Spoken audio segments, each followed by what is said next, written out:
Hi everyone, this is audap. Let's continue our game of Fatal 12 on Nintendo Switch. 遅かったじゃねえか。まあな。どうだ、そっちは。 She waves her hand in dismissal, and guess she wasn't able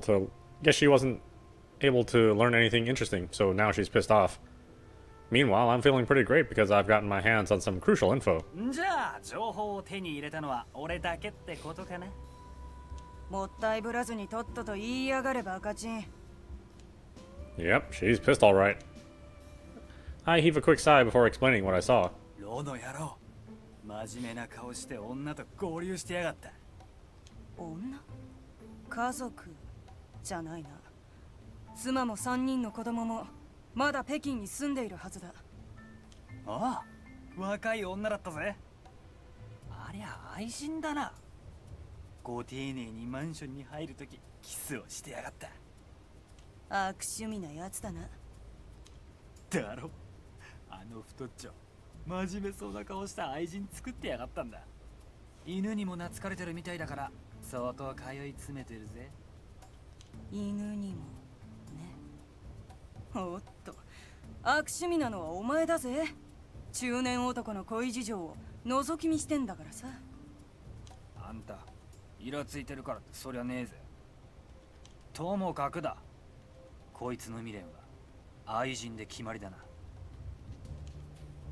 Our last two attempts were regarding his family and work, but neither caused the card to appear. It might have been because we weren't entirely certain, but a part of me felt that we weren't on the right track. I'm confident about this one, though, which is why I direct my comment to the book, expecting it to churn out another card for me. おい、どうなんだ？愛人で間違いないはずだろ。 All that follows is a brief period of absolute silence, sans the sound of air conditioning humming away in the background. 残念。読みが甘かったみたいだな。あれだけ自信満々で反応しないんだから、情報自体が間違ってるってことだろうな。 I have no comeback. All I can do is begrudgingly jam a cigarette in my mouth.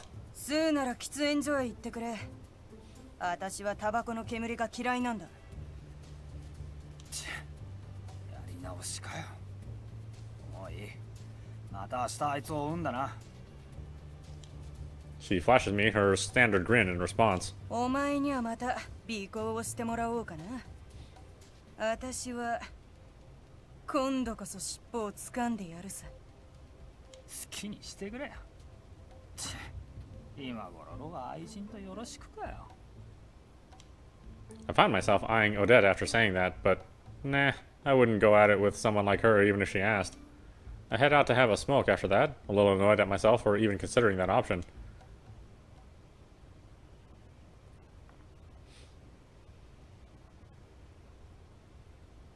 We leave Taiwan in the morning and check back into the same hotel as before when we get back to Beijing. I part ways with Odette, who says she has something she wants to look into, and then I start tailing a row again. Getting anything worthwhile regarding his regrets as he goes about his daily business proves to be a lot more difficult than expected, so I make my way back to the hotel after I confirm that he's returned home. 遅かったじゃないか。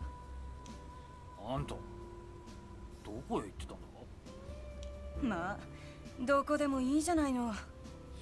さて、あとは日曜を迎えるだけだし、宴会しに行こう。初日に行った店がいいな。あそこの北京ダックはうまかった。はあ？ロの未練が分かったってのか？ああ、だがお前にはまだ教えない。指名が2人になったら優先権とやらの取り合いになるからな。 That goddess did mention something to that effect, now that I think about it. Like, if two or more people elect the same person, they gotta reveal one piece of their own info to everyone else to gain election priority. Sure, you'll be able to get that info from the person you eliminate, but you're putting way too much at risk in exchange. Odette's removing the chances of that happening to us by not telling me. In other words, she doesn't trust me. Can't say I trust her either, though. ところでよ。いい加減怪しまれるぜ、おっさん。ああ。 Her sudden insult takes me aback, but she isn't actually addressing me. She's looking over the door I'd enter from. I approach the door, praying that the worst-case scenario in my head won't take place, and then open it. 気づかれていたみたいだね。Channel, the very man we've been following around, is standing right here. That means he's the only one who's been that means he's the one who's been telling me all along. いつから気づいて。二人で協力していたとは正直意外だったよ。だがどうにも嫌な感じがしてね。最初は裏金を調べに来たマスコミかとも思ったが、君のようなチンピラがそうとは思えなかった。チンピラだと？ He continues talking, blatantly ignoring me. オデット・マランソン。私をこそこそ調べていた首謀者は君だね。ほう、首謀者ときたか。やっぱり私の方が偉そうに見えるってことだね。そんなことはどうでもいい。He's right. The important bit is that he called her by name, meaning he's in possession of her name card. He made that clear in an attempt to bait a response from her. Chances are she realizes that as well, which is why she responded the way she did. 夢の世界。なかなか信じられない話ではあったが、夢の中で出会った人物が同じ飛行機の中にいたら信じないわけにはいかんよ。君のように目立つ女性は間違えるはずもないしね。Yeah, she really does stand out. Not only is she pretty damn tall, but she's also built like a tank. You could say she's got looks, but those don't stand out near as much. 確かに目立つぜ。おい、何ニヤニヤしてんだ。君こそ笑っている場合ではないのでは。私がなぜわざわざここへ来たと思う。取引だ。私にも家族がいる。こんなところで死ぬわけにはいかないからね。お前さんは私の死因か未練のどちらかを知っているわけだ。She takes a deep breath before shaking her head. 両方じゃないな。だったら最初の選定で私を殺してる。話が早くて助かるよ。待て。こっちはあんたの情報を全て持ってるんだぞ。立ち聞きしてたんだから分かってるはずだ。ああ。だから私の取引はこうだ。ミス・オデット。君は私を指名しないと約束してくれ。さもなければ、このチンピラに君の情報を教える。His expression is deathly serious. I have to stop myself from cracking a smile. The room is silent as can be, but not for the reason he's hoping. At long last, Odette shatters the illusion when she bursts out in laughter. She follows that up by punching him square in the face, which sends him flying over to the opposite side of the hall. This dude must weigh over 200 pounds, a true testament to her ridiculous strength. 何をする? She saunters over to him, takes a seat, and laughs right in his face. He's holding his cheek after that punch, but looks to me like his nose took more damage considering it's gushing of blood. 笑わせんな。こんなの全然取引になってねえんだよ。なんだと? 今すぐ情報をばらしてもいいんだぞ。そうすれば貴様らは仲間割れに。やってみろよ。だが、そうしたら私はお前の家族を全員こいつに殺させる。は? She punches the floor as her way of telling me to keep my mouth shut. お前の目論みが成功して仲間割れしたとして、万が一に私が負けてこいつが生き残ったらどうだ。お前の家族が死んだことはなかったことにはならないぞ。家族だけじゃなくお前の未練も死んじまう。貴様なんて下道な。黙れよクソじじい。 She stands up and kicks him straight in the gut. Gotta say, even I think she's overdoing it a bit. 小物が生きがってんじゃねえ。お前がおとなしく死んどけば何もかもうまくいくんだよ。取引がしたいってんならてめえも私の情報を集めてからだ。私が指名してもちゃんと防御できるようにな。貴様。ビジネスマンなら0を1にする交渉じゃなく1を100にする取引をすべきだろ。 She grabs him by the collar while she spits out her insults. All he can do in response is close his eyes and turn his head away. 遺言状でも書いてな。意味はなくなっちまうけどよ。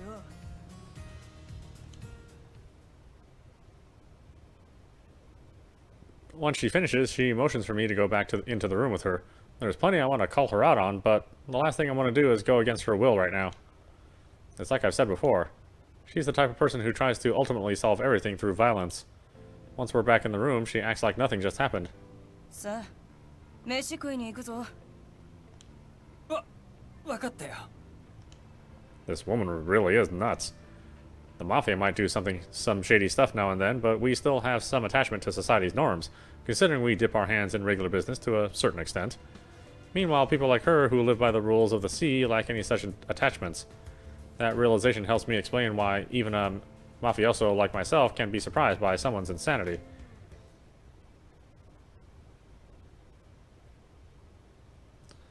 Ro has outright vanished by the time we leave the hotel to go get some food. I should feel pretty bad when I think about how he's probably spending what little time he has left with his family. That being said, the fact that I'm here enjoying some food and booze despite it all proves how messed up I am too. Once we've satisfied our stomachs, Odette hits me with a threatening gaze. お前、こっそりあいつと接触しようとは思うなよ。死ぬよりも恐ろしい目ってのも、私は知ってるからよ。She says this like it's a perfectly acceptable topic to bring up during a meal. ち、わかってるよ。残り2人になるまではこの同盟は続けてやる。なんでお前が上から目線なんだよ。ああ？わかった、わかった。平等だ。殴るなよ。殴ったらロのところへ行くからな。それはいい。面白い冗談だ。She lets out a raucous laugh, but I can tell it's phony. Odette's the kind of person who walks a thin line at all times while making sure that everyone else thinks otherwise. Not that I want to talk when I do the same myself. She says she wants to avoid us both electing Ro, but another reason she's refusing to tell me his regret is because she knows there's a chance he has info on her. The fact that I've only realized such a simple truth now proves that I'm still in no position to get the advantage over her. Jumping ship to Ro's side would do more worse than good for me too. So basically, I'm best off remaining her ally. しかし、あんぐらいでかいと殴りがいがあるな。もう一発殴っておけばよかった。お前、あの時楽しんでただろ。わかる？命のやり取りをしてるって感じがして最高に気持ちいいんだよ。You'd have to be a real dumbass to earn the wrath of someone this insane. Having finished our business, all that's left to do is wait for the second round to start.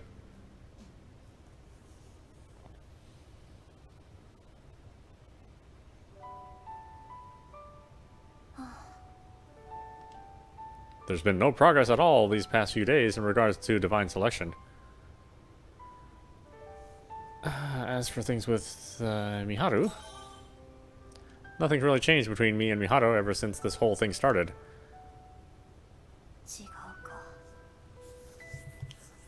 There's actually been a significant change.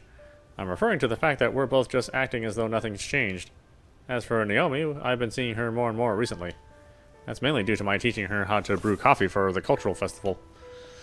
She spilled boiling water and folded the filter wrong a good number of times, but fortunately, none of our cups have been broken yet.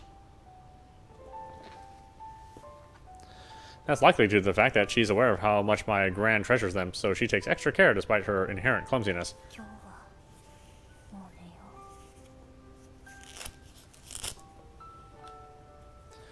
I say this out loud for no reason. From what I remember, I was taken to the dream world at midnight last time. Might as well go to sleep now if that'll happen again. I glance over the clock, which says it's 11 p.m., and then I shut my eyes.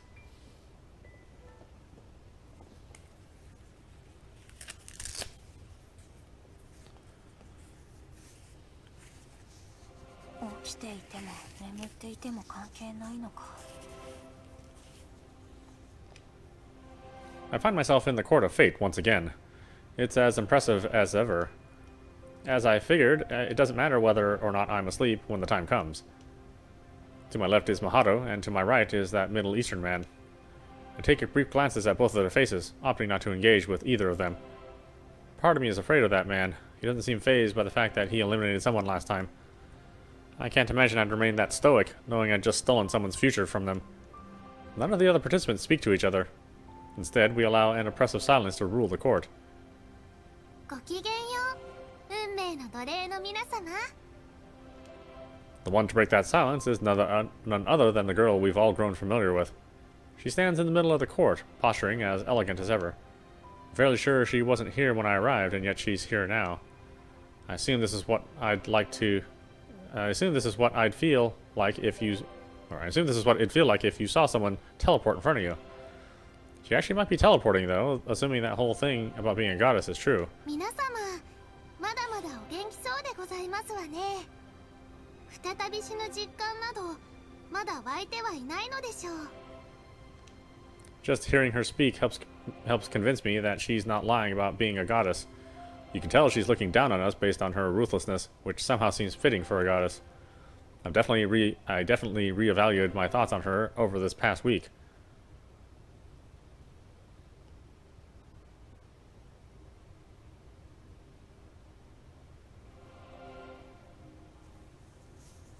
それでは、今宵も選定を始めましょう。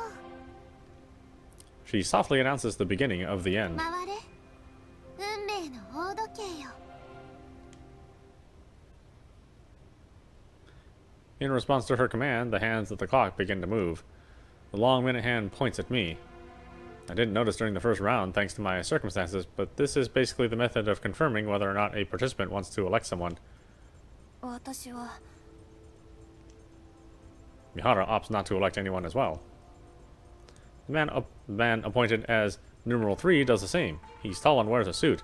I assume he's European based on his facial features. That reminds me, how is it determined what we'll be wearing while we're here? I sincerely doubt he'd be sleeping in a suit, so did he get brought here while awake? Not like what you're wearing at the time reflects what you'll be wearing here, either. The fact that I'm wearing my school uniform despite going to bed in my pajamas proves that. As for Maharu, she's also in her uniform. This outfit doesn't stand out too much, so I doubt anyone could identify it without taking a picture first, but that doesn't change the fact that info on me is out in the open. I can't do anything about it so long as I don't understand how to influence my appearance, though. Putting that aside, I take a look at all the other participants again. Out of everyone, numeral 7 is the only one who's visibly distressed. Maybe Parsa was just acting cynical before. There's no doubt that he'll be elected tonight. I'm sure that's what everyone else is thinking too. There's likely nothing in common between us all other than that juncture of causality thing Parsa mentioned before. Our ages, gender, and nationality are all over the place. Numerals 4 and 10 are younger than me, even. Both are girls and foreigners from what I can tell. Why did kids as young as them have to die? The fact that I can only come to know the reason through eliminating them is nauseating. Before I know it, the clock hands make their way around to numeral 11. It's a tall woman built almost like a sports athlete. Not only are her legs nice and long, her chest is sizable as well. You can tell there's no way in the world that she's Japanese based on her looks. I'm normally jealous of tall people because of my height, but even I know it's impossible for me to ever look like that. The clock hand stops in front of her. I feel like our eyes met all of a sudden, probably because I've been staring at her for so long. I avert my eyes immediately. I don't know why, but my instincts are telling me to fear her. She's not normal. Not just because of her build, there's something fundamentally different between her and regular people like me. It's a different kind of fear than the one I feel in retaliation, or in relation to numeral 12 too. Part of me gets worried that I'm about to be elected, but as I expected, she goes straight for numeral 7. The small hour hand spins to point towards him. The platforms both of them are standing on begin to emit a odd light. After that, the minute hand shifts to numeral 12, who simply shakes his head. Looks like he's not electing anyone tonight. 11番様が7番様を指名ですわね。Parsha smiles once the longer hand finishes making its way around. That's not the face one should normally make when they know someone is about to be eliminated. Both of their platforms start to move and gradually rise above us. The same thing happened last time too. 戻ってくるのはどちらか一人。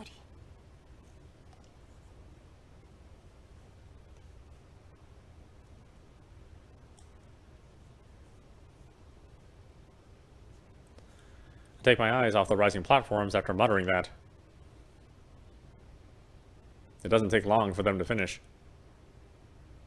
Also, as I expected, it's the woman who returns. She reports the results to Parsa, her expression one of obvious displeasure. 5番の使命な。最後まで小物かよ。またジジイだしよ。Numeral 5 looks the oldest of us all. He's most likely Japanese. He doesn't react when she mentioned that she's learned his name, although he might be just feigning indifference. In fact, the woman seems to be more transparent with her emotions than him. She's the complete opposite of numeral 12 when he elected and eliminated someone. While he displayed no emotion at all, she's openly annoyed, but deep down she seems to be enjoying this. She reminds me of a kid who gets angry when they lose a game, but secretly enjoyed the experience. それでは今宵の脱落者は1名。これをもって選定を終了といたしましょう。I want some more time to observe things here, but Parsa brings an end to tonight's round without a moment's hesitation. Unlike the first round, I've come away from this one having learned a lot more. Unfortunately, that only serves to give me an even worse feeling about the days to come.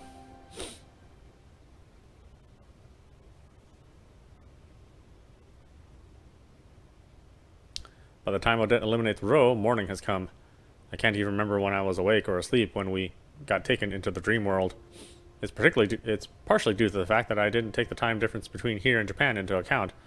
But from now on, I should make sure to remain more alert on Sundays. Once we've gotten ready to leave, I call on room service to bring us up some breakfast. でよ、結局ロの未練は何だったんだ。なんだ、まだ予想がついてなかったのか。お前が自分で言ってたんだぞ。は？俺がか。I think back to my previous suggestion, albeit without much confidence. やっぱり愛人関係なのか。まあいいか。それじゃ全く気づいてないみたいだしよ。She gulps down the rest of her Americano before continuing. Gotta say, she really likes espresso-based drinks, doesn't she? 犬だよ。犬？犬ってあの犬だよな。ああ。だが、あの愛人が飼ってた犬ってわけじゃねえ。あいつは犬と一生を共にしたかったんだ。子犬から育てて、成犬になれば友人になり、最後を見とる。ありふれた経験だが、得難い経験でもある。犬ごときが未練になるもんかね。んなもん、人それぞれだろうに。お前の国でもペットを飼うのは普通だろ。俺の国ではな。I'm not fond of having to talk about myself, so I try to shift topics. ところで、なんでそれが分かったんだ。お前が愛人のところに犬がいるって言っていたのを聞いてピンときたんだ。もしかしてってな。んで調べてたらローの妻が犬アレルギーだったって判明した。そりゃ飼えないわけだ。She spills every last bean on his personal life after that. His parents, who lived in the countryside, had a dog back when he lived with them during his youth. That dog was killed in a traffic accident, though. His family refused to get another pet after that, since the sudden shock that came from losing it was too much for them. And that led to the birth of Ro's greatest regret. 今度こそちゃんと死を見とってあげたいってな。気持ちだけなら分からないでもないな。未練になるほどってのは俺は理解できないけどさ。She scoffs in response. Believe it or not, but this brute actually has a soft spot for animals. Hell, her ultimate regret might be dog-related as well. Not like you can keep a pet when you're always out to sea. Either way, the discussion moves away from Ro shortly after that. Over the course of his life, he kept too busy and was too financially unstable to own a pet, And once he got married and settled down, he discovered that his wife had allergies. Guess we'll never know whether or not he convinced his lover to get a dog because of that, or if he went with her because she already owned one. Hell, she could have just been some lady he hired to look after his secret pet dog. Odette's the only one with those answers now. Oh well, probably shouldn't concern myself with someone who's been eliminated. でニュースはどうなった？ The goddess said that anyone eliminated during divine selection would have the reversal of their deaths undone.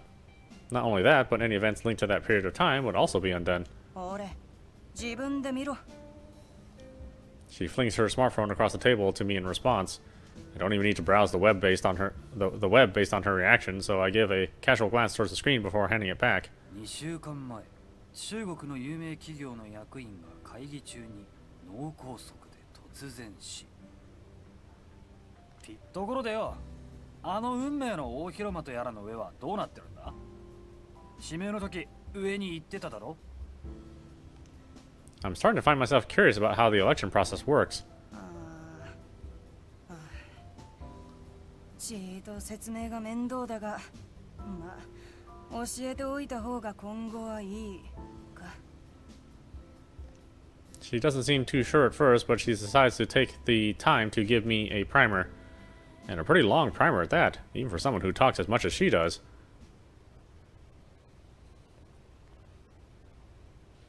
The circular platforms both Odette and Ro were standing on began to rotate as they were raised above the court of fate. Upon reaching a certain height, they stopped descending.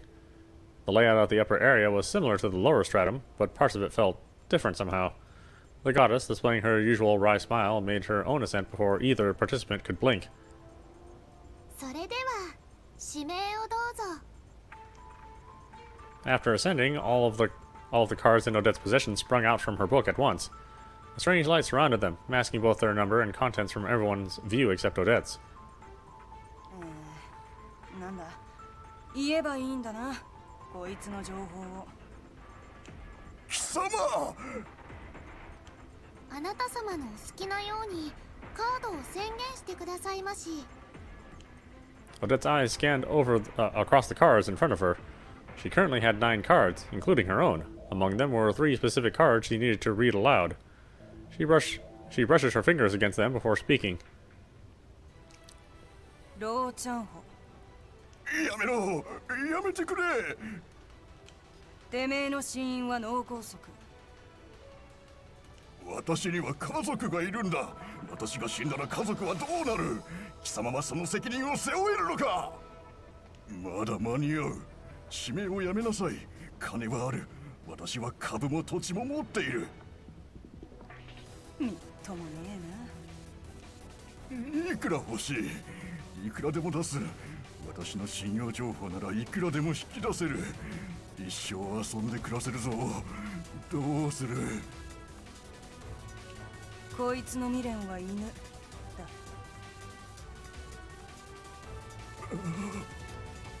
終わりだ。私はおしまいだ。金だろうが同情だろうが命の対価にならねえよ。何より勝負事で私が妥協するわけないんだよ。 Once Odette finishes, 3 of her cards floated away from her. After reaching the middle of the court of fate, they came together and formed a triangular shape.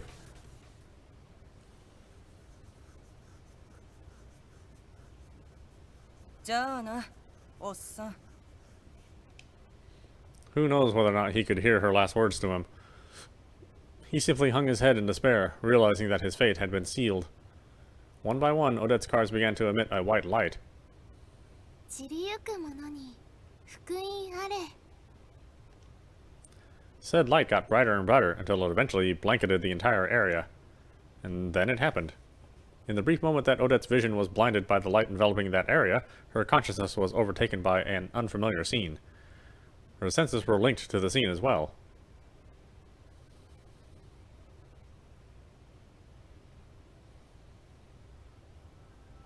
She witnessed a number of old, chubby men, all wearing expensive suits and sitting in an oddly bright room. Their faces were all twisted into expressions of boredom. The artificial light in the room was almost blinding when it reflected off the documents they had brought along. It was apparent they were holding some sort of meeting. She could tell it was one of great importance, judging by the tone of their voices. However, she was unable to hear the details of their conversation. Some manner of interference prevented her from doing so. And then the unexpected struck. All of a sudden, her vision went blurry. Next, her face slammed down on the table with a thud. She was unable to muster the strength to move her body whatsoever. She collapsed down onto the floor. The unclear voices were now clearly being directed towards her. Eventually, her consciousness faded as she lost all bodily sensation. A stream of memories followed. All manner of people were talking to her, but it was impossible to make out a single word they were saying. Regardless, the sense of disconnect she felt at that moment made it clear what was going on.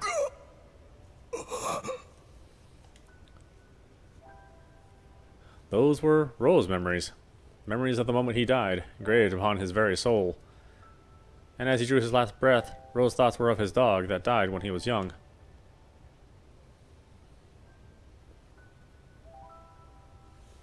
By the time the flashback ended, the Ro had disappeared from Odette's sight. The card she used to elect him did the same, and the room returned to its usual gloomy atmosphere. One thing she noticed was the beam of light that shone from above had grown thicker, although she wasn't sure whether or not it was just her imagination. なるほどな。脱落させた方にも死を体感させるとは、お前の根性は腐ってるみたいだ。Parsa opted to respond with nothing beyond her wry smile. In her hand were 3 cards. Odette realized that these were the cards that were in Ro's possession. 5、使命、11、使命、11、死因。あなたはどのカードを選びますか？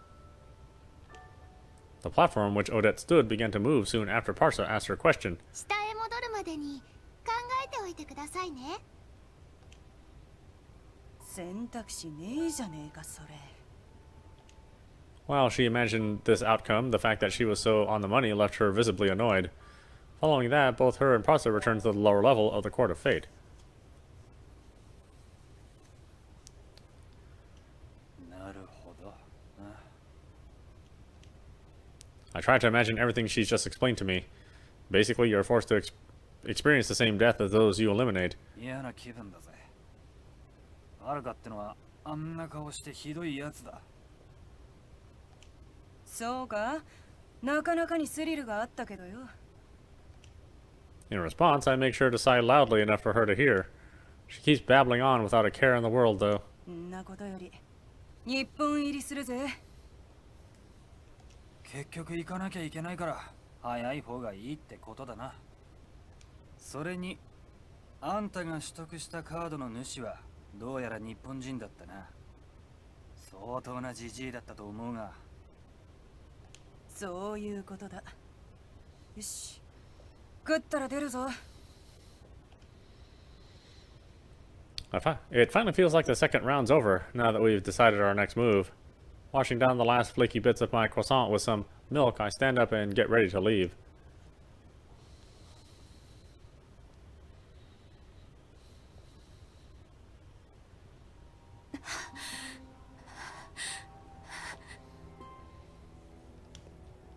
This morning brings memories of another nightmare with it.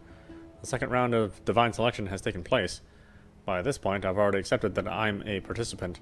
The fact that I'm alive right now makes it hard to comprehend the reality of my own death, but it's no longer about whether or not I believe it. Rather, the events that have taken place so far are starting to get to me because they feel so detached from my own personal life. Divine selection's grinding along, and 2 people have been eliminated without any influence from me whatsoever. I keep telling myself that they had died over 2 weeks ago, though. But I can't forget the faces I saw in the Court of Fate. That alone is enough to make my heart ache. I don't want to die. Not having access to my own cards is frustrating too. There's one major reason behind my reluctance regarding all this, and it's the fact that I don't know what my own regret is. I still haven't sorted things out with Miharu, but it's entirely possible that we could both be eliminated while preoccupied with that. As afraid as I am of both the woman from last night and the guy from the first round, not to mention everyone else, I'm not about to go down without a fight. 私がやらなくちゃいけないこと。 I have 3 cards at the moment. If I'm going to do any digging, it needs to start with the people these belong to. I look up at that Federico Carminati person after I finish collecting my thoughts. As expected, no useful information. All I learn is that it's a common name in Italy. The other two cards provide me with a cause of death for numeral 4 and a regret for numeral 9. All I know about them is that they seem to be foreigners. 調べようがないってこんなの。 After a big sigh, I set about my morning routine. There's always the possibility that the other participants don't know anything about me. Doesn't mean I can waste my time, though. My own name card was among those distributed at the beginning, which means it's only a matter of time until someone puts 2 and 2 together. One thing that has me curious is numeral 4's cause of death. Much like me, their card says they died in a fire. From what I recall, numeral 4 is a girl from abroad. Of course, there's no guarantee that she got caught up in the very same situation as me. Much like how there's no guarantee that I simply died from the fire itself. In fact, I still don't recall how one broke out on the train in the first place. There are plenty of possibilities, from a simple accident to an intentional terrorist attack, but there's no way for me to find out when the act has been undone. In other words, all I've got going for me is my memory. もうやめやめ。 No point in forcing myself to try and remember, especially when there's a near zero chance of a hint magically appearing to help me out. I make my way downstairs, have some bread, and then head to school. やっとお昼だよ。今日はお弁当？ Mao and Miharu stroll over to my seat when the bell chimes for lunch. I had planned on going to the cafeteria on my own, but Mao catches me just in time. We probably would have eaten separately if she hadn't, considering my mind is a little preoccupied. So much for trying to go about life as usual. 私も今から行こうと思ってたとこ。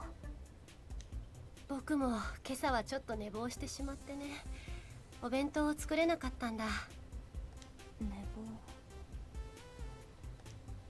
Obviously, I won't ask if that was thanks to being in the dream world. ミハルンが寝坊なんて珍しいね。さて、食堂へレッツゴー。 The university on campus has its own cafeteria, which is open for our use as well. Middle schoolers aren't allowed to use it, but once you hit high school, it's fair game. Since it's a little awkward hanging around all the university students, most of us tend to buy our food and then go eat it somewhere else. That goes double for us, considering how much we stand out. That being the case, we make our way to the rooftop after getting our food. 貸し切りだ。 The rooftop is usually crowded with students on days like this, but fortunately that doesn't seem to be the case today. そういえばさ、2人は何を買ったの？僕はハムサンドだよ。シンプルで外れがないし、何より安いからね。それで足りる？マオこそ焼きそばパンとアンパンだろう。量で言えばそんなに変わらないよ。いやいや、うちはコーヒー牛乳を買ってるからカロリーは圧勝だね。 She jams a straw into the carton with a triumphant grin. It's a 16-ounce carton too. It's probably a struggle to finish it before lunchtime ends. カロリーで勝負してどうすんの？太る？ダメだろそれ。リータンはもう少し太った方がいいと思うけどね。胸見ながら言わないでくれる？僕は Much as I am aware of my depressing reality, I'd rather not have her remind me of it. Especially with Miharu sitting right beside me. それでリンカは何を買ったのかな？カツサンド。はい、リータンの優勝。やっぱりカロリー摂取する気あるんだね。競ってないから。 Mao asks for a bite as I unwrap the packaging. Trusting her to do so before I can get a bite in myself, I float the sandwich close to her mouth, which prompts her to chomp down on it. カツまでいかなかった。一口小さいもんね、マオ。ってミハルどうしたの？ She's staring at Mao with a blank expression. いや、ミハルも欲しいんじゃない？じゃあハムサンドと交換する？マオがかじってない方あげるから。お構いなく。僕は揚げ物は苦手だからいらないよ。すみません。 Mao presents her yakisoba bread as an offering to Miharu after apologizing. Unsurprisingly, Miharu turns her down, which elicits a laugh from her. Honestly, what a silly conversation. At the same time, it serves to remind me that moments like this are a regular part of my daily life.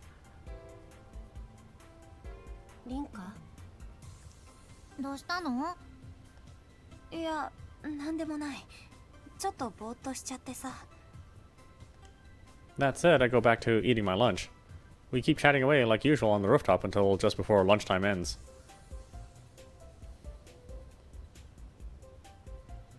After the final period of the day, I hear someone call out to me as I'm tidying my desk up.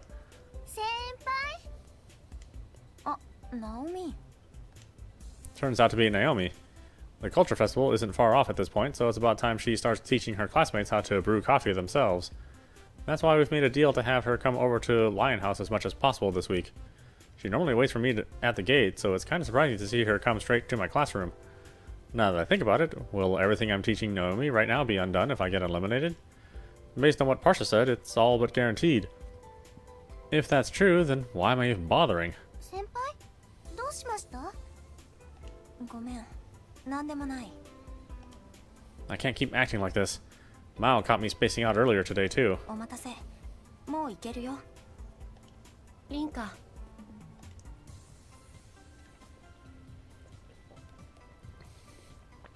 Miharu stops me as I'm standing up. あれ？どうしたの？羊さんと帰り会今日もうちでコーヒー入れる練習するからさ。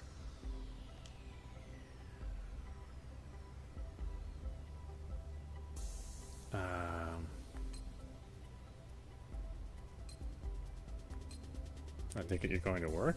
You want to join? もし暇なら、ミハルも来る？ Not like there'll be any customers in the first place, and I'm all for us hanging out together. At first she looks happy about the offer, but it quickly shifts to disappointment. せっかくのお誘いなんだけれど今日もバイトがあるんだ。いや代わりを見つければ間に合うかな。 She whips out her phone to check mid-sentence. いや、バイトなら仕方ないよ。うちに来ても話すだけだし、また今度だね。うん。また今度。必ずだ。 Her tone is a bit poignant. Not that I blame her. It's entirely possible that one of us could be eliminated during the next round. I leave the classroom after saying goodbye to Miharu. I'm sure Mao would have tagged along, but it seems like she's busy with something else today as well. While on our way to Lion House, Naomi blurts out something I don't expect. 三島先輩に申し訳ないことしちゃったかな。ミハルに？はい。三島先輩も凛花先輩と話したかったんじゃないかなと思ったので。私もミハルと話したかったな。でもバイトって言ってたから、ナオミのせいじゃないよ。いや、そうじゃなくて。そういえばさ、今日は教室まで来てくれたよね。ちょっとでも早く合流できればって思ったんですけど、明日からはやめときます。え、どうして？ Naomi struggles to find the words that answer my question. After a number of false starts, she simply tells me, never mind. It's worth noting that she actually seems to be a bit aggravated, a rarity for her.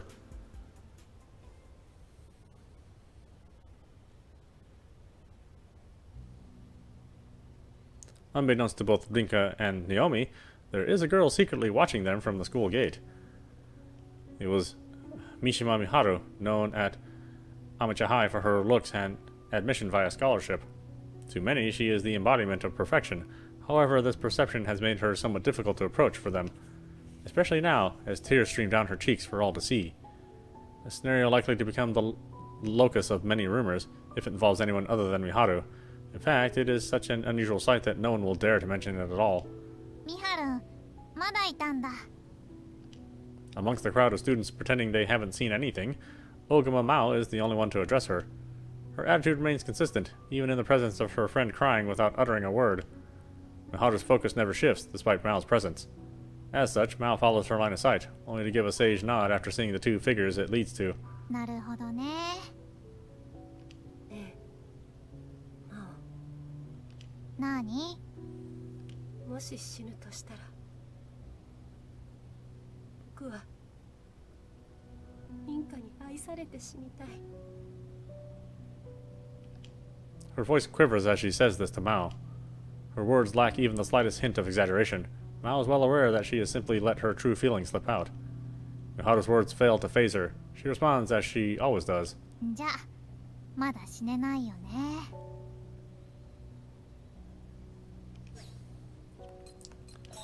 Alright, why don't we stop it there? This is Audapostrophe. You've been watching Fatal 12 on Nintendo Switch. Anyway, I hope you enjoyed watching. I will see you at the next stream.